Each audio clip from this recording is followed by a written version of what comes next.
বেশি উত্তম। এই কথা যদি আমাকে বলে, এইভাবে যখন আমাকে আহ্বান করে, এই কাজ কর্ম সব কিছু ছেড়ে আমাকে নামাজের দিকে ছুটে আসা আমার বড় জিম্মাদারি, দায়িত্ব। কারণ এই নামাজ কে ফরজ করেছেন? আমার আল্লাহ।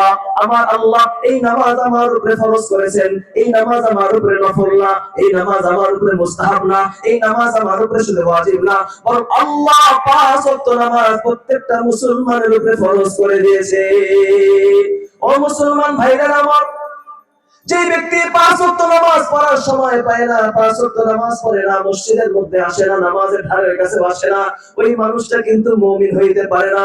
ওই মানুষটা ঈমানের মধ্যে অন্তর্ভুক্ত থাকতে পারে না। ওই মানুষটাকে মুমিন বলা যায় না। কারণ যেই মানুষটা নামাজ পড়ে না আর যেই মানুষটা নামাজ পড়ে না, ওই মানুষটার মধ্যে আর কাফেরের মধ্যে কোনো পার্থক্য নাই।